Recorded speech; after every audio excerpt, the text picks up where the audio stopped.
Hi, everyone.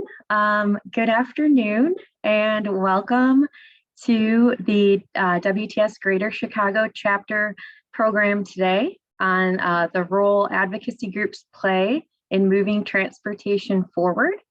I'm just going to wait probably 30 seconds to a minute, give some people time to sign in, and then I will go ahead and do our welcome.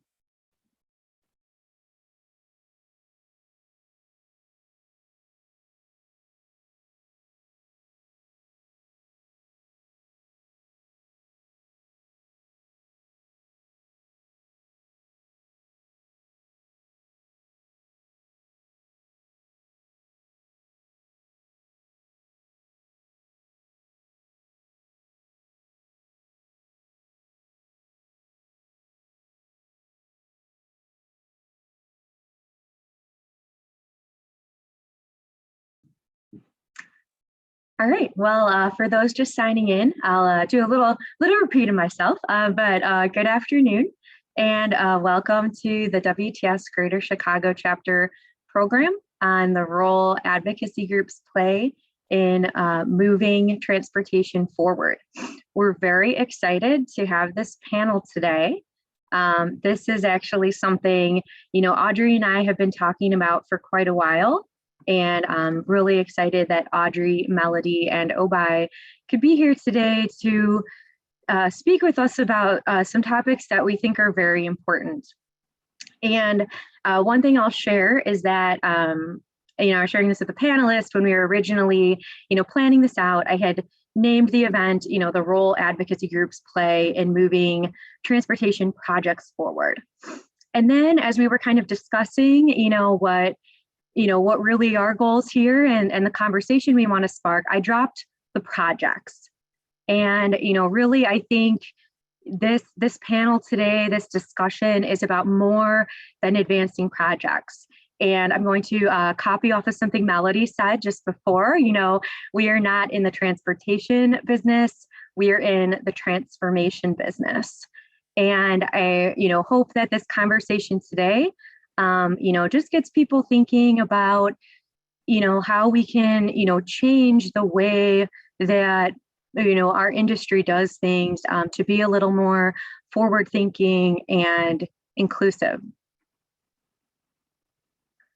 So, this discussion, we think we're planning to go till about 1:15. And I would like to ask, if possible, I know that we're all on our devices and have a lot going on, but try to be engaged in the discussion. So, if you're able to just take this lunch hour, shut down your email and, really listen, because I think, our hope is that, this just gets everyone thinking about the work that we do. And so before jumping into the event, I do have a couple quick WTS related announcements that I will run through very quickly.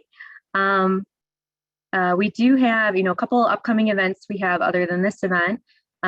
We have our mentoring program kickoff event next Thursday, February 3rd. That is also a virtual event. It is geared toward entry to mid-level transportation professionals.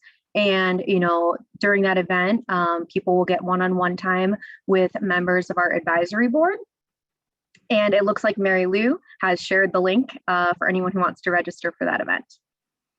I also did want to highlight another initiative that WTS has been working on is we've partnered with Willis Towers Watson on a family benefits survey.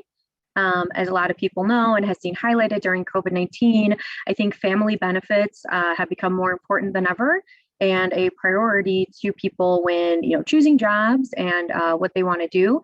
So WTS is just trying to get some benchmarks for the local Chicago industry, where we're at in terms of benefits. And we have released a survey. The responses are due February 4th.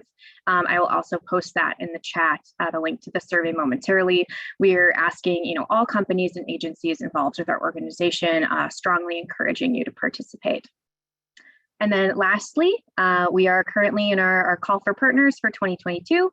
So if you would like to become a partner of the chapter, the deadline to sign up is Friday, February 11th. And Janet, I did see your question, assume the survey is specific to Chicago. Yes, we are trying to collect the data really that's for Chicago offices. So with that, we will now begin the main event, our program on the role advocacy groups play in moving transportation forward. So I just mentioned partnership, and one of the benefits of being an executive level partner of our chapter is you get the opportunity to introduce our speakers at our events. So at this point in time, I'm going to turn over to Christine Watley from Globetrotters, who will introduce our 3 panelists today. Thank you, Katie. So our first panelist is Melody Geraci. She's the Deputy Executive Director for the Active Transportation Alliance. Melody has worked in the non-for-profit sector for most of her career and for the Active Transportation Alliance since 2005. Over the years at Active Trans, she has served as the Safe Routes to School Manager, Program Director, and now as Deputy Director, where she coordinates areas including consulting and contracting, operations, and strategic management. Her prior experience includes management of a variety of nonprofit programs and projects in areas such as affordable housing, court monitoring, and disability advocacy. Our next panelist is Olatunji Oboi Reed. He is the president and CEO of the Equiticity racial equity movement. Oboi serves as the founding president and CEO. Equiticity is an operationalizing, if I said that right, racial equity by harnessing our collective power through research, advocacy programs, and community mobility rituals to improve the lives of Black, Brown, and Indigenous people. Oboi's passion lies at the intersection of community, culture, and health. He works globally as a racial equity tactician, increased mobility advocate, and racial activist. With an extensive background in both nonprofit management and corporate social responsibility, he is the most proud of his work to create a diverse coalition of people, organizations, and businesses all working together to achieve racial equity and mobility justice across Chicago and the United States. And last but not least, our next panelist is Audrey Wennink. She is the Director of Transportation with the Metropolitan Planning Council. Audrey directs MPC's transportation efforts and coordinates transportation initiatives with other facets of planning, including affordable housing, land use, equity, and the environment. She leads transportation research and advocacy efforts, including pursuing sustainable funding for transportation in Illinois, the integration of performance-based planning methods into transportation practice, and developing efforts to boost transportation equity. Prior to MPC, Audrey was a transportation planning and policy consultant for 12 years with national expertise in transit, traffic safety, freight, and performance-based planning. Prior to her planning career, she served in various communication roles in Washington, D.C. and here in Chicago. And then with that, we will allow each panelist to introduce themselves and provide a brief overview of each organization. And I'll pass this to Melody. Good afternoon, everybody. Thank you to WTS for inviting Active Trans to be at this distinguished panel presentation with our friends from Equiticity and MPC. Active Transportation, well, I'm Melody Geraci. I'm the Deputy Executive Director. I have been there forever. I'm the official fossil of the organization. I have been around at Active Trans since before we changed our name. We were established in 1985 as the Chicagoland Bicycle Federation, spent the majority of our history as that organization being purely an advocacy organization for bicycling and bicyclists, but became quite apparent that advocating for only one mode of transportation or one type of user was not going to get us the transformational change that we were seeking to acquire, and it also was not speaking to a majority of road users. So in 2008 or so, we changed our name to the Active Transportation Alliance and formally adopted walking and public transportation as advocacy issue areas. So that's our mission, basically, is to promote and advocate for walking, biking, public transit, so that because we believe it creates healthier, more sustainable, and certainly more equitable communities, which is going to be a focus of our talk today. We believe in a future where people all across the Chicagoland area, which is our service area, have access to a safe, a seamless, convenient, connected transportation network that's abundant and that prioritizes walking, biking, and public transportation at least equally with, if not more so than, personal vehicle travel. We think that's the best way to get to a more equitable society. And we operate sort of as a traditional, in many ways, a traditional advocacy organization, if you're familiar with, kind of nonprofit structures, in that we do operate at kind of all levels of influence. So we do everything from kind of top of the pyramid policy and legislation at the national level, the state level, the local level. Most prominently, we work mostly at the state level, because that's the kind of the influx point for influencing dollars and policies and things like that. But we also work at the grass tops levels. So that's, community-based organization leaders and neighborhood leaders and state agencies, city agencies, things like that. And then also at the grassroots level. But we prioritize kind of those upstream approaches, the approaches that will garner the most broad-based change for the most people. And that tends to be policies, systems, and changing environments. So that's where we put most of our resources. We are roughly 22, fluctuates a little bit, 20 to 20, I'd say between 20 and 24 employees, pretty reliably in the last several years. The majority of those folks are straight up advocacy employees. We also have special events. If you've heard of Bike the Drive, this little thing that brings 20,000 people, descends 20,000 bicyclists onto Lakeshore Drive, which will now be Labor Day, the Sunday before Labor Day instead of Memorial Day. So we have a special events department. We have obviously the other kind of nonprofit stuff like fundraising and membership. But we also have a small transportation planning department that we both act as a fee-for-service consultant. So we may have worked with some of you and your organizations on bike ped plans or studies, feasibility studies, things like that. But the main function of the planning department is to support the advocacy work, because as a lot of you probably know, you get easily blown off as an advocate or an activist if you don't speak transportation speak. So that's a big boon to our organization. So I'll stop there.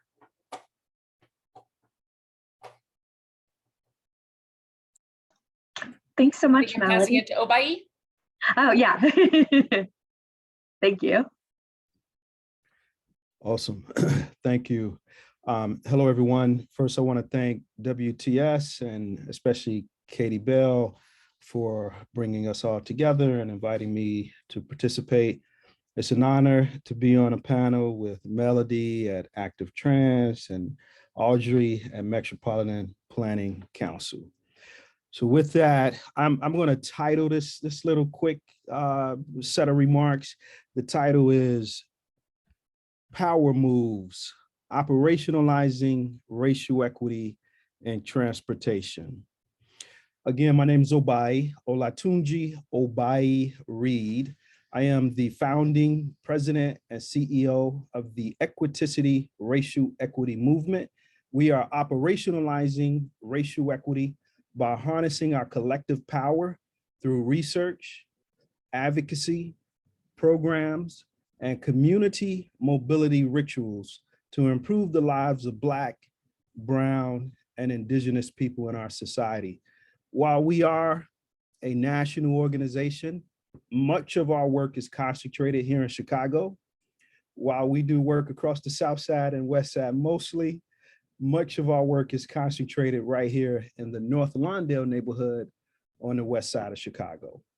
While we are a racial equity movement, which is really agnostic with respect to sector and policy area, much of our work to date is concentrated in transportation and specifically mobility justice. We execute around 4 areas of focus, as I mentioned: research, advocacy, programs, and community mobility rituals. I'll talk a little more about community mobility rituals shortly. And then we also are working on establishing social enterprise models to financially support our organization. Some of those early models are a bike manufacturing, worker cooperative, a consulting firm, and we're also exploring the potential of an apparel line. So with that, I want to share a little bit about how we think about operationalizing racial equity in transportation. So the resource that I will point you all to help you understand how we think about racial equity is our racial equity statement of principle. I want to put it in the chat. That is a link to the document, which is available on our website. That document defines racial equity, envisions racial equity, and describes the guiding principles which make up an unflinching, sincere, comprehensive, honest commitment to racial equity. The reason we focus on racial equity is because we seek 3 transformations. One is an internal transformation of systems, structures, and institutions. Second is improved life outcomes for racially marginalized people. And third, a wholesale societal transformation. We don't do this work to treat symptoms. We understand the need to address the symptoms in our society. However, only addressing the symptoms does not move us to correct or address or remedy the disease. The disease in our society is structural racism and a relentless extractive nature of capitalism. Those must be healed in order to achieve racial equity in our society. Now, a few things that's important to us. This is only a few, it's not a comprehensive list. One is community ownership of the planning process. We must rest the planning process in Black and brown neighborhoods and bring with that ownership resources, compensation, control, power. All of that must rest in our neighborhoods. It must not rest with a DOT or a mayor's office or an MPO or white people who don't understand the needs of our communities. Racially equitable traffic enforcement. We know from our own research that the Chicago Police Department is targeting Black cyclists for doing what white people do. We know from ACLU's research that the Chicago Police Department is effectively still executing against a stop and frisk strategy. We know from the US DOJ that the Chicago Police Department, and we know also from other newspapers of record, that the Chicago Police Department is abusive, racist, and corrupt. We must remove policing from traffic enforcement. It's too dangerous on Black and brown people. And then next is racial equity scooter prescriptions. Sadly, the city of Chicago went forward with a RFP process to bring a permanent 2-year scooter program to Chicago, despite a coalition of advocates that advocated that the scooter program in Chicago must reflect the operational commitment to racial equity.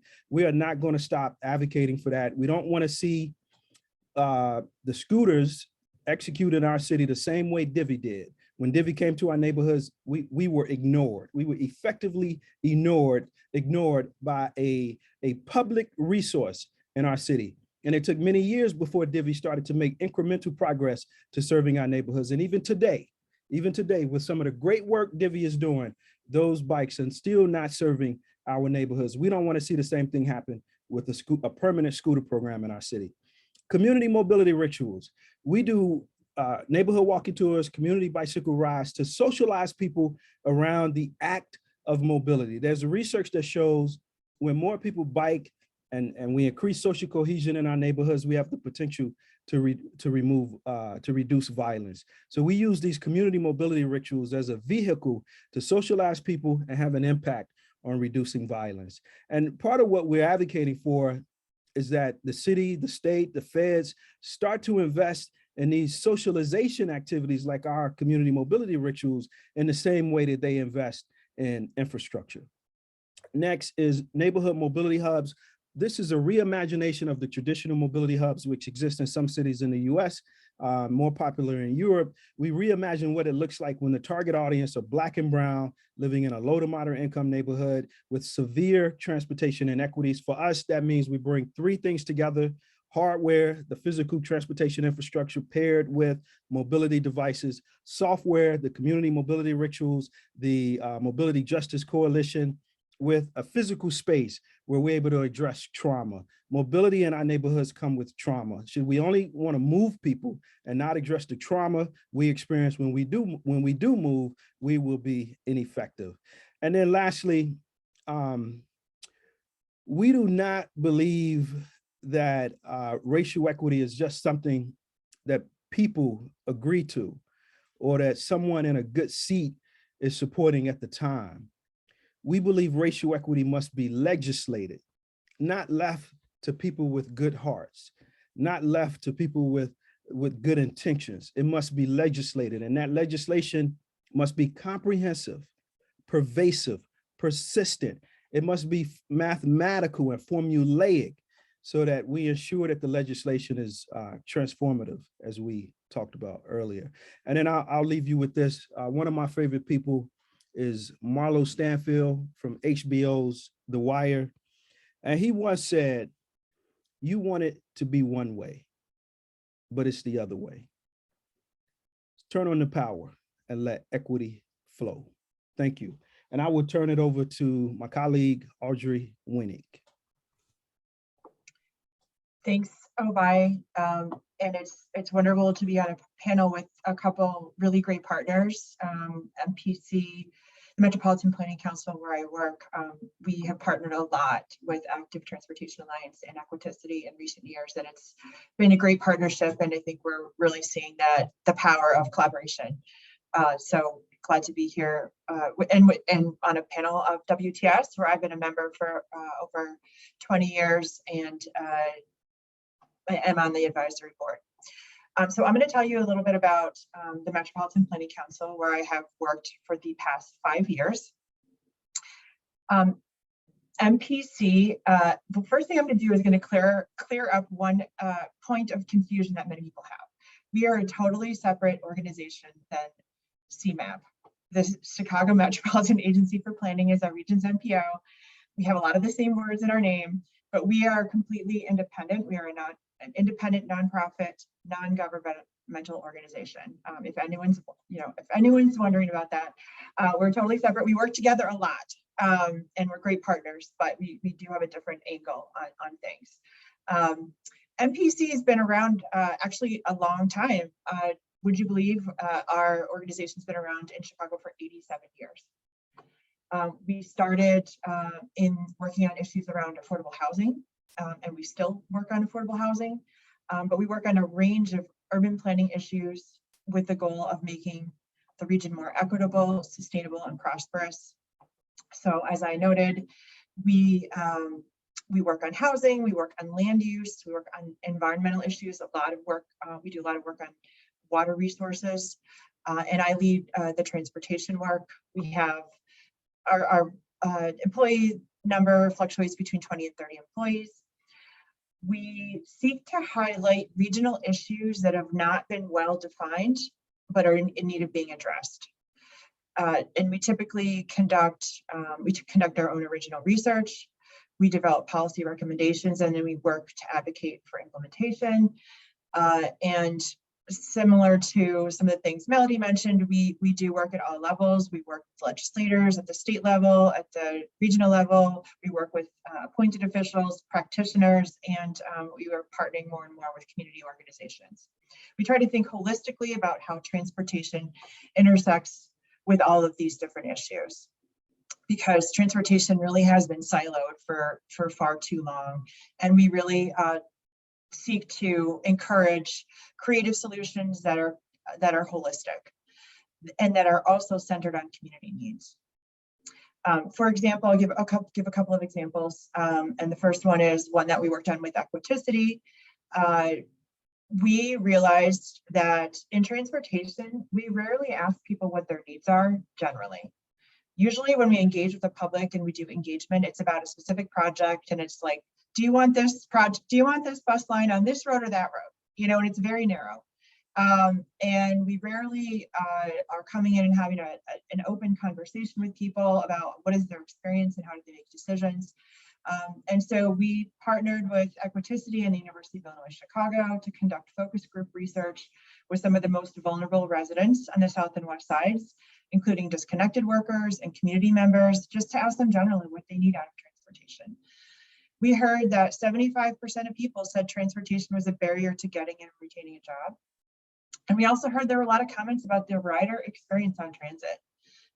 And it really underscored that we need to focus not only on how many buses or trains there are or how fast they're going, but also on the just overall human experience and rider experience. So I'll just drop a few things in the chat as I'm going so you can kind of see this research. We also have become very focused on the fact that our auto-centric transportation system is not working for all ages and abilities.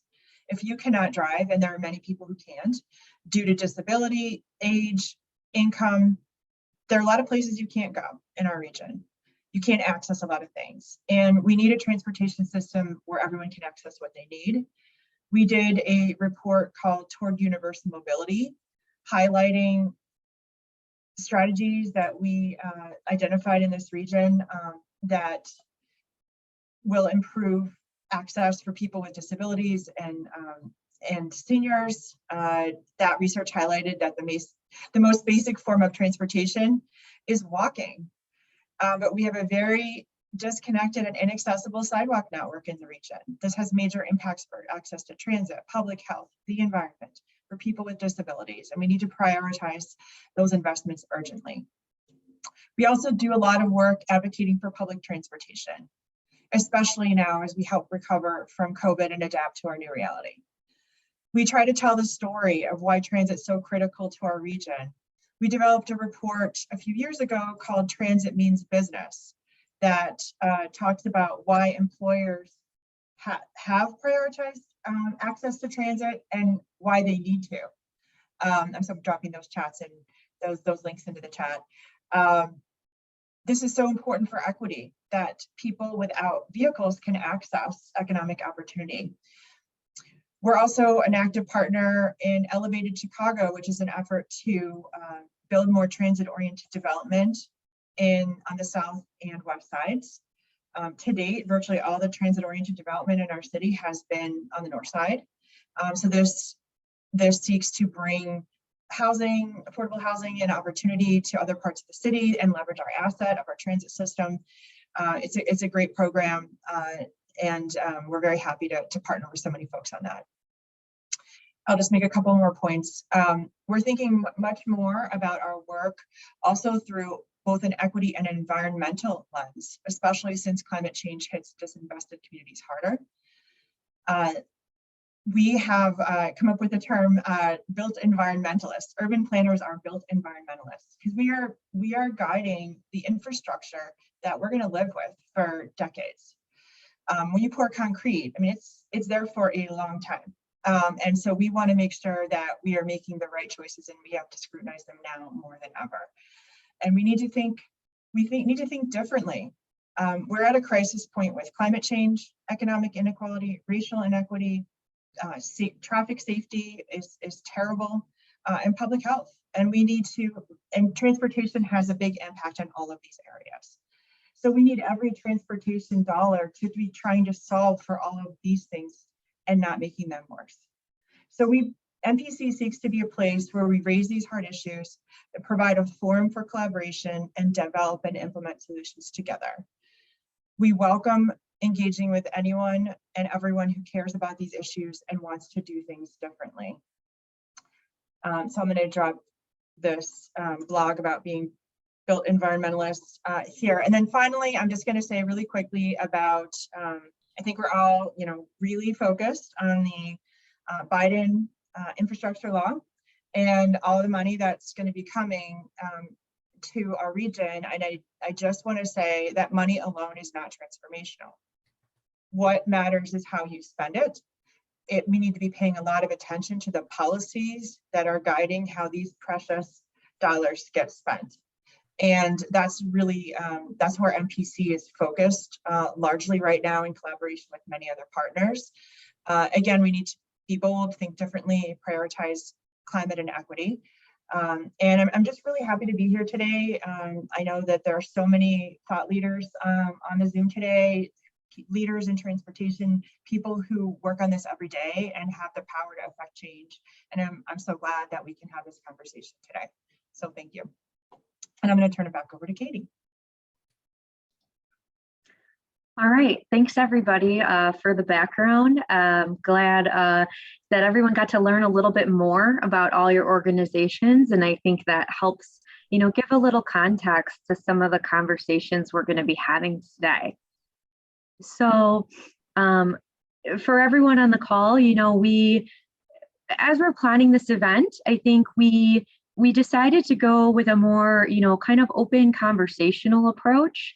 So we didn't want to be kind of confined in a rigid Q&A where, everyone's kind of prepared the answers. And, our hope is that this can be, kind of collaborative, that, we will have the panelists kind of share their thoughts on some higher level topics, but we do welcome that, anyone in the audience, if you do have, any comments you want to share, or something, an idea or question you have as the panelists are speaking, feel free to drop in a note in the chat.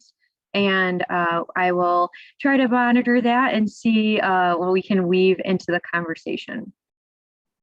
So the first, general topic that we really want to focus on today is really just the concept of racial equity and mobility justice.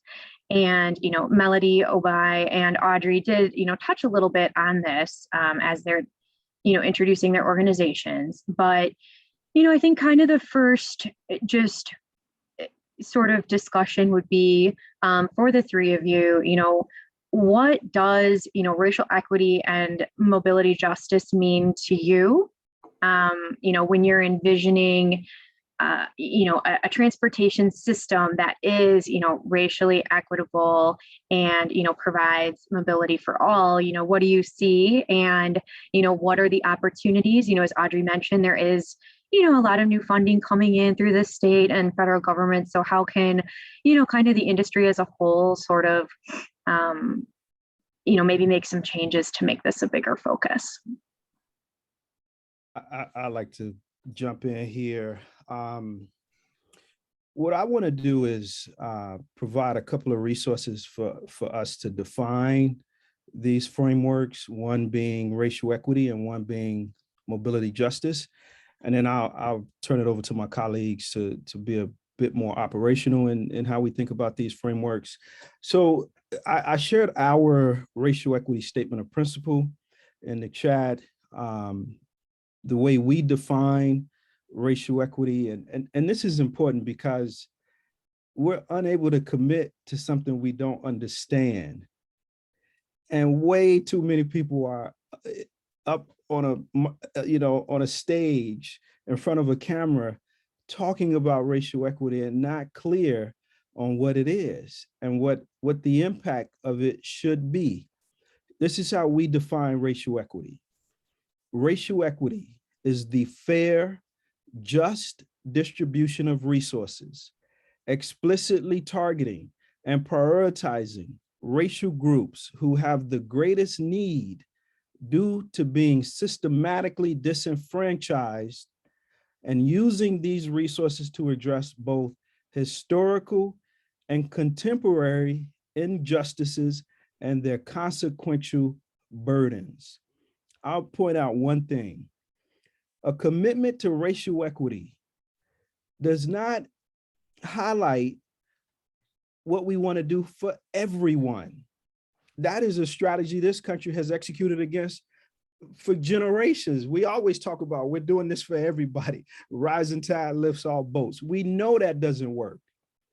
A commitment to racial equity means you are hyper-focused on bringing resources to the people who need those resources the most. It's not about doing something for everybody. It's about improving life outcomes for the people who are the most marginalized in our society. And then the second resource I'm going to point you all to, and I'm going to post this in the chat to better understand mobility justice, is the work done by the Untokening. They have framed up mobility justice in a way that no one else even comes close to. They call it the principles of mobility justice. I encourage you all to be fully immersed in that framework should you express a commitment to mobility justice. And I'll turn it over to my colleagues, Audrey and Melody. Yeah, thanks for setting that table, Oboi. That's critically important that we are all level setting and having a common understanding of what we're talking about here. Speaking as a white person from a historically mainstream white organization, I want to just presence the fact that I personally and our organization is standing on the shoulders of transformational leaders like Oboi, like the Untokening, like Dr. Robert Bullard, like Charles Brown, like I could go on and on, you know, Dr. Destiny Thomas, a more contemporary person. Some of this work has been talked about for years and decades and hundreds of years. And some of us are just now getting the memo. So I just want to be conscientious about that. Racial justice and mobility equity, or transportation equity and mobility justice, however you want to say it, the concept is that it is not a series of actions that made this way. It was the founding principle of everything that was ever done in our transportation systems, in the same way that policing and housing and every other disparity that you can name, health disparities for people of color, it's endemic, it's foundational to this country, right? So the modern US transportation system is just a reflection of the perpetual institutional and structural racism and ableism that is built into the transportation system. And, you know, starting with Plessy versus Ferguson, you know, which was the separate but equal ruling of the Supreme Court, which was about a Black man trying to ride in the white cars on a railroad train, all the way through the Montgomery bus boycotts and you know, the Freedom Riders, and all the ADA was passed largely as a reflection of the civil rights movement. It's all through it that our transportation systems have been intentionally built to favor certain people and disenfranchise others, right? So if you're not there already, it's got to be your starting point. And the result of all that is that driving and accessing a car, a personal vehicle, is a prerequisite now to opportunity and survival for most people in this country. And it's not just because the car took off and the automobile industry was really good at marketing or whatever. No. We built this system for one type of user, and that type of user is more affluent, white, and suburban primarily, right? So the burdens of that car-dependent society fall disproportionately on people of color, the poor, people with disabilities, older adults, and that the only way we're going to change it is to,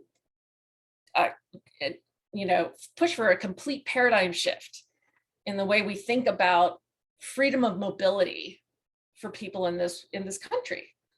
All people should have the freedom and the ability to live their lives and be successful and not held down by a coerced car ownership, mandate. And so that's where Active Trans is coming from. And we are working really hard to ensure that racial equity is the filter through which we do all of our work. There's nothing that we want to do going forward, and this is still a work in progress. We've made a lot of mistakes in the past, trust me. But going forward, we want to make sure every single thing we do is embedded in a place of promoting and advancing racial justice and mobility equity. We have a theory of change that's built around that. I could point you to some resources if you'd like, but that's how I define it. Wow, those were impressive descriptions, and really acknowledging the history that has brought us to this place. And I think we all need to understand that history, and not only the transportation history, but the land use history, the redlining, the restricting where people could live, which is intersecting with why they have to travel so far now to meet their needs. And so I think I'll talk about racial equity, mobility, justice from the standpoint of a little bit more of a planner's view. It really means like looking at how our transportation system performs for different groups and making sure we reduce those gaps in a nutshell. And I'm going to just cite a little bit of recent statistics that CMAP has calculated from their household travel survey. Black residents in Northeastern Illinois have the longest commutes to work. So we have all this data. If you disaggregate it by race, you see that different ethnic and racial groups are having much more of a struggle on a daily basis to live their lives. So Black travelers are likelier to take transit than other residents, but they have the longest average commute times for any mode. We see that Black and Asian residents use non-car modes for 30% of all their trips. And that is higher. And Latinos, 26%. And whites, it's only 20%. So we see that this is a very stark racial difference. And when we are benefiting biking, walking, and transit, we're benefiting those populations that dominantly use it. Race is intersecting with many other identities. I'll just mention also with gender. Women take more trips per day than men overall, and CTA riders are 54% female and 46% male. It's like, how much do we think about that? Disability. Residents with disabilities were significantly more likely to stay at home on an average day. 1 in 5 residents with disabilities did not travel. So why is that? Probably partly because it's hard to. And then I also want to highlight the fact that we have, as Melody acknowledged, our system has been largely designed around people who drive, suburban people, largely around working men who work traditional jobs. And only 1/5 of all trips per household are made for work purposes. 80% of trips made by households are for non-work purposes. And so we need to be paying way more attention to the needs that people have to do everything else, to get food, to access healthcare, to access nature. And that has really not been recognized, but it's going to be recognized now in a post-COVID world when people are going to be taking a lot fewer commute trips. So I would say, just sort of to summarize that thought, is we need to be, as planners, people defining transportation projects, we need to be forecasting the equity impacts when we're planning projects. We need to be anticipating, if we do this, this is who we're going to help and this is who we could harm before we make that investment. And we need to be choosing the projects that will narrow the gap fastest between people of color and white people. And we need to be measuring the outcomes of our investments, so that if we find that the investments we are making are not narrowing this gap in terms of commute time and access, we need to change how we prioritize our projects. And we know that we need to do that now, and we need to do that in a big way. And we're just starting to do that, to acknowledge equity as we prioritize how we spend money. So this is an iterative process, and we can talk more about that as we have our conversation. So I'll stop there. Yes, thank you all so much, for those thoughts and really getting us in, I think, the right state of mind for kind of the next, place we wanted to go with the conversation. And this actually ties in well with one of the questions we received in the chats. I think kind of, taking a step back and then defining, racial equity and mobility justice, kind of the next natural where to go is kind of how can our industry move toward prioritizing racial equity and mobility justice. And one of the questions that came through in the chat from Tara Orban at Cook County, my boss, was understanding the impacts that transportation DOT projects have on a community, and building on Oboi's comments about community ownership. Do the panelists have suggestions for how DOTs can promote more community ownership and involvement on a project with the goal of achieving outcomes beyond reducing traffic delay? So, I think kind of this part of the panel, I think, would be, just discussing overall maybe some of the structural changes that agencies can make really to help prioritize racial equity, mobility, justice, and also if you could, share thoughts on, better techniques for, community outreach, or really how to get that feedback and engage in a meaningful way with communities. I'm just going to jump in real quick first, because this is a puzzler. It's not that we don't know how to do it. It's how to do it logistically is part of it. So anybody who's studied community-centered planning knows what those tenets are. And that, some of those include things like don't bring a community in, as Audrey said earlier, at the last possible stage when you've got 3 alternatives and pick one and we're done.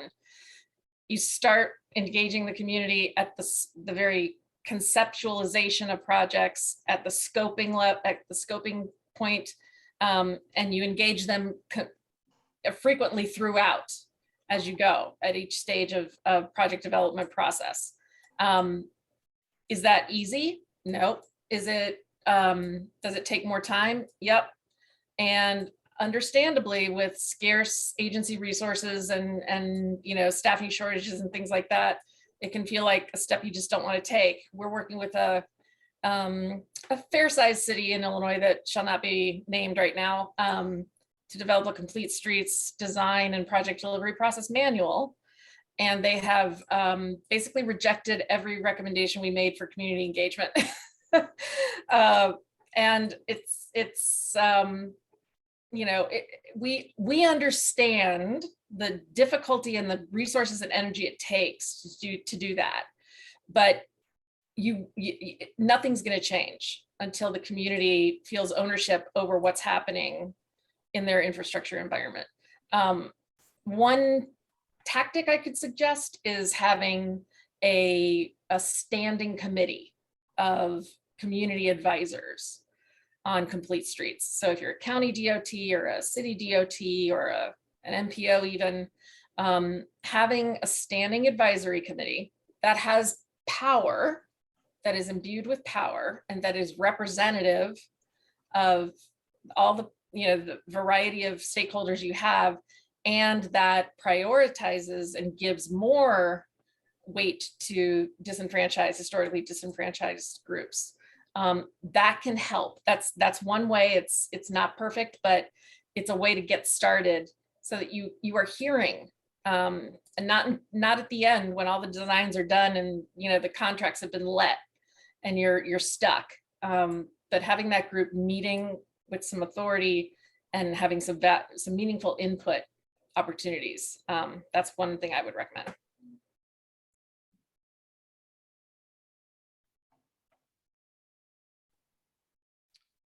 Did you want to hop in, Audrey?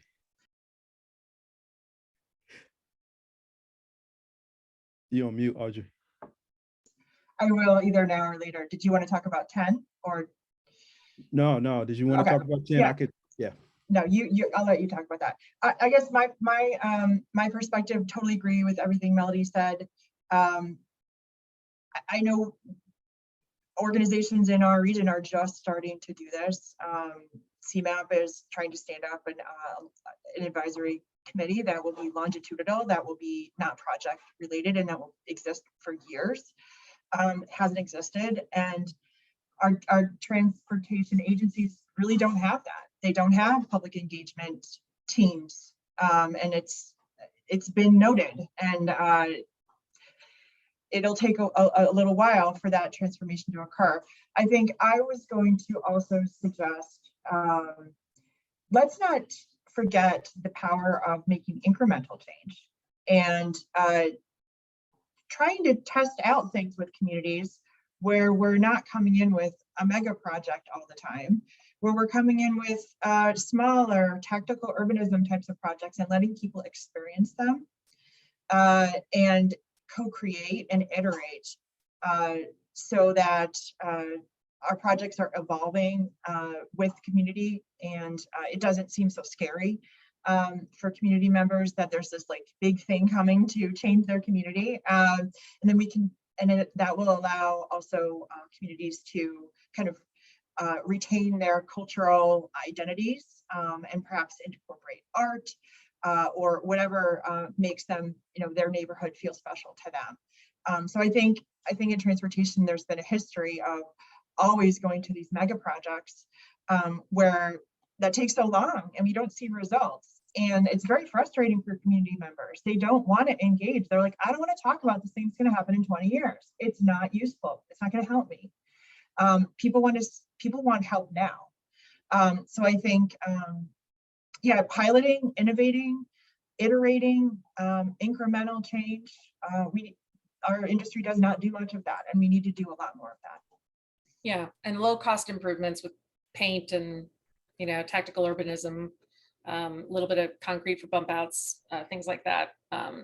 Personalizing crosswalks that we've done a little bit at in the city of Chicago with communities coming up with their own design for crossings and street paint, stuff like that. Small, but it makes a difference.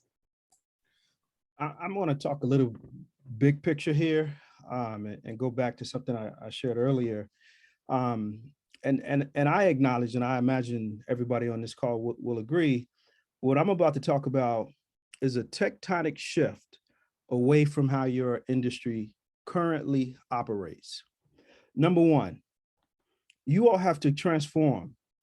Your firms, your agencies must transform. Just the idea of better working with Black and brown neighborhoods or showing up early, that's cool. We appreciate that. However, that's not going to lead us to the improved life outcomes for racially marginalized people. That's not going to remove racialized inequities. That's not going to dismantle structural racism in your sector. You all have to transform. You have to focus on internally how you transform into an agency or an institution or a system that embraces and operationalizes a commitment to racial equity. Where are the protocols, the policies, the ways of operating that does not lend itself to this new commitment to racial equity? Your respective places of work must go through an internal transformation. We're unable to emphasize enough how important that is, because you're trying to come to our community and fix what really is a symptom when the root, the disease, is still festering. So the first thing I encourage you all to do is to go through an internal transformation that allows you to genuinely operationalize a commitment to racial equity. Next is to explore and operationalize how you shift power and money to Black and brown neighborhoods, to Black and brown led organizations. Let's be clear. The people in the best position to solve for racial inequity are the people who are experiencing those inequities. That's Black and brown people. You all are not in, I'm talking to all of you all who doing this work, you all are not in the best position to go solve for the problems that exist in our neighborhoods. The people who are in our neighborhoods must be empowered and resourced to solve for those problems. It goes back to what I said earlier about the planning process must rest in our neighborhoods. It doesn't mean your agencies get boxed out. You have something to bring. You have resources, you have money, you have technical expertise, you have parameters that you bring to the work. However, in order for us to own it and engage and work and do everything that we have to do to ensure that it meets our needs, we have to be empowered and we must be resourced. And then the final thing I'll mention is that you all must make a connection from the project to our needs. The most important thing we care about in our neighborhoods is violence.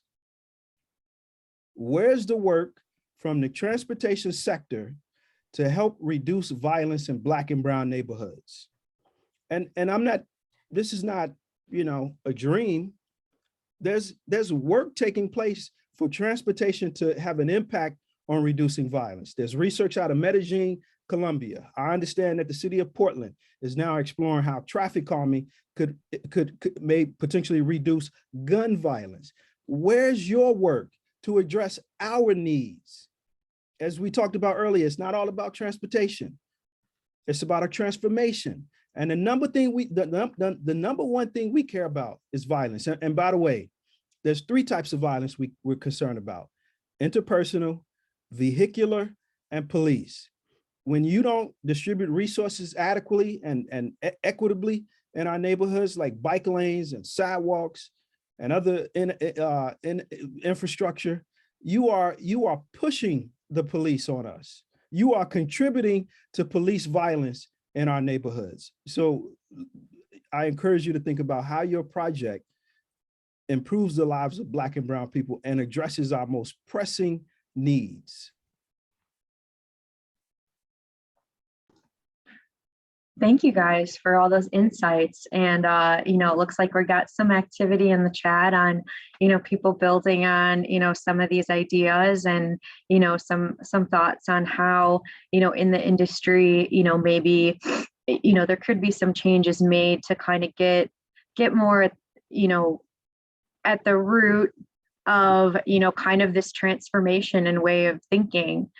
And I think some of what I'm taking away, you know, I work on, you know, phase 1 studies, which, you know, the beginning of the project, kind of the planning phase. And I think, you know, there's definitely work, you know, you can think about work on a project level of, you know, working with, you know, communities and advisors, you know, even pre-phase 1 scoping of like, what are the needs of this community? But, you know, it's even backing up from there that, you know, what we're talking about today is just, you know, beyond a specific project, you know, and I think, you know, agencies have done, you know, great projects. You know, I think that, you know, there have been, you know, on their own, you know, there are projects that have, you know, transformed communities, but, you know, this conversation, you know, extends just beyond, you know, one project done by an agency and consultant. It's really,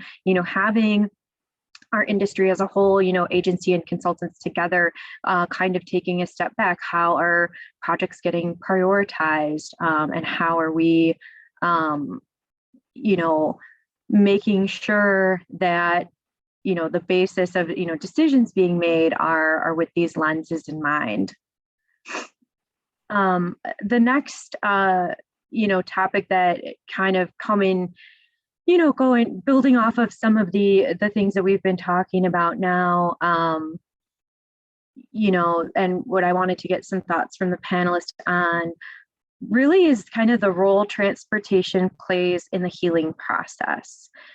And I know, in the current federal legislation and, there have been a lot of conversations about, harms done to, predominantly Black and Brown communities based on the planning of the expressways and, maybe other projects. And so I would love to hear just the panelists' thoughts on, as Melody kind of, I think, said earlier in the presentation, we've made mistakes, right? And I think we all want to learn and build and learn how to move forward and how to, overall as an industry be better. So I would, just like to take this time and have you all, give some thoughts about, the healing process and, the role that, transportation plays and could potentially play moving forward in that process. I'll try my best to be brief here. We are developing a racialized healing process for the transportation sector. So I'm going to sort of beta test some of these concepts right now. Number one for that process is acknowledging the harms you all have caused in our communities. Historically, your sector built monuments to racism. You know what we call those monuments today? Highways. Highways. They ravaged our neighborhoods, and we're still bearing the brunt of highways in our communities. Number two, publicly apologize for the harms your sector has caused. Your sector, you're benefiting from a sector that harmed Black and Brown neighborhoods. Your agency, your firm, wherever you may work, there should be a public apology to us. Number three, going back to some of the things we talked about earlier, operationalize racial equity and mobility justice within your respective organizations and systems and institutions. Number four, dismantle structural racism within your organization, your firm, dismantle it within your sector. See, too often we treat structural racism like it's inevitable. Like this, it's too big, it's too massive. We don't know where to start. We just gotta push through and it'll be all right. No, structural racism is killing Black and Brown people. And structural racism is present in your sector today. There must be some tactical efforts to eradicate structural racism out of transportation. There were people who felt like slavery was inevitable, or people who felt like colonialism was inevitable, or people who felt like Jim Crow was inevitable. We don't believe structural racism is inevitable. What is inevitable is freedom for Black and Brown people. Next is complete and exhaustive internal racial justice transformation. We talked about that. Establish a tactical operational strategy to repair the historical harms and the contemporary harms and ensure that those harms are not replicated. We talked about shifting power and resources to racially marginalized people. That's not theoretical. Bring funding to our neighborhoods, to Black and Brown led organizations. Bring decision-making power to Black and Brown people. Next, remove racialized inequities. That's the reason we do the work. That's the reason we commit to racial equity. Should your commitment to racial equity not produce a reduction in racialized inequities, you're not doing something right and you need to adjust. And lastly, improve life outcomes for Black, Brown, and Indigenous people. I'll hand it to my colleagues.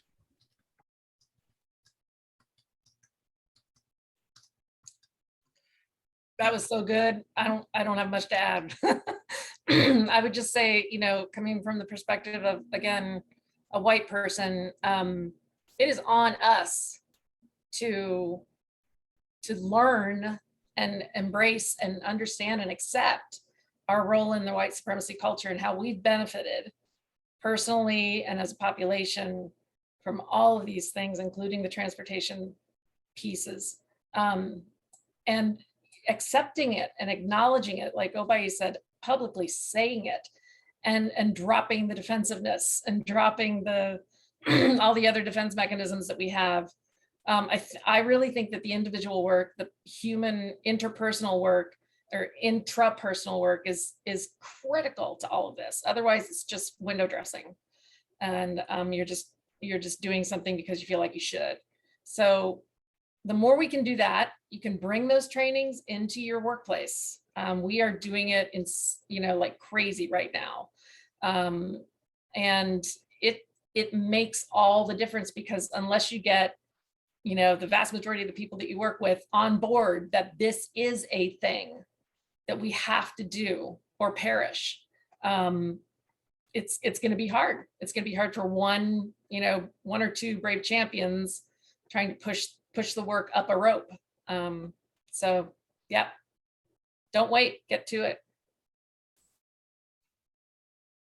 Yeah, I don't have a lot to add to those great comments, except to just say, you know, we're just seeing now at the federal level acknowledgement of the harms. I mean, for the first time.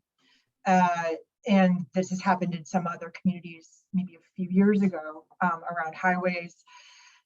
There are nascent federal programs that are starting, such as Connecting Communities. And so I think we need to recognize the harms are built into all the systems we use in planning every day. Whenever we use the metrics of making cars go faster as like the primary metric for success in transportation, that's embedded. All of this other stuff is embedded in that. And so we need to recognize that and be trying to unravel the daily approach to the way we spend transportation after we've acknowledged the harms.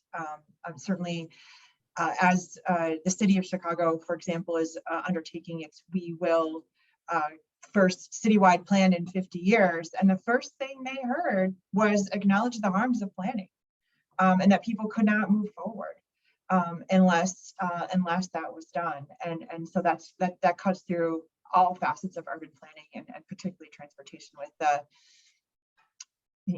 the death and destruction that is conferred by highways. Yeah, the truth and reconciliation process is real and it's important. Just to speak to a couple of more concrete examples of how we start to heal past harms as the highway remediation kind of movement is up and running. There's a case, the best case study I know of is in St. Paul, Minnesota, in the neighborhood of Rondo.